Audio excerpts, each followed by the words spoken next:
Simon & Schuster Audio presents Death of a Racehorse, An American Story by Katie Bo Lillis, read by Stephen Graybill, with the prologue read by the author.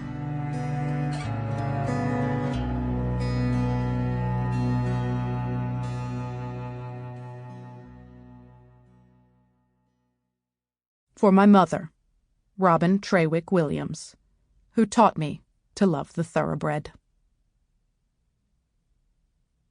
This book draws its title from a 1949 column by W.C. Hines, perhaps the finest turf writer who ever lived, documenting the fatal breakdown of Airlift, the full brother to Assault, in his first start as a 2-year-old at the old Jamaica Racecourse in Queens, New York. Though some may think, and I'll agree, that only God can make a tree. Before God thought of trees, it's said, his mind was on the thoroughbred. Paul Mellon, Thoroughbreds, 1975. Prologue.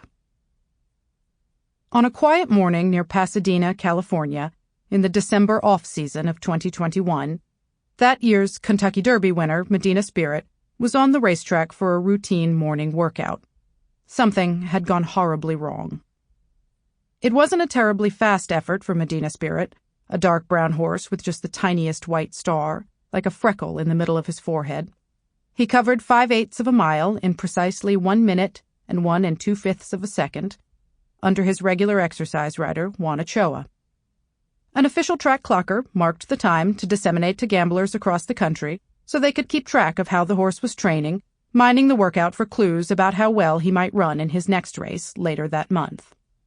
But there was little urgency this time of year. Racing's year-end championships, the Breeders' Cup, were over.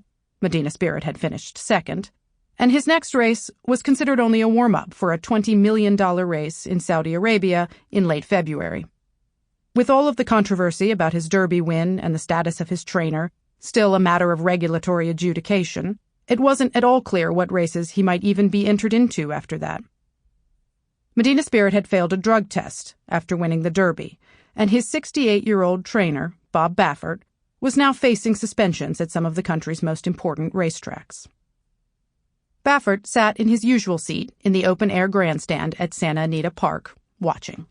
The workout had been rescheduled from the day before, when a dense fog had rolled into Los Angeles and made exercising horses impossible. Sample complete. Ready to continue?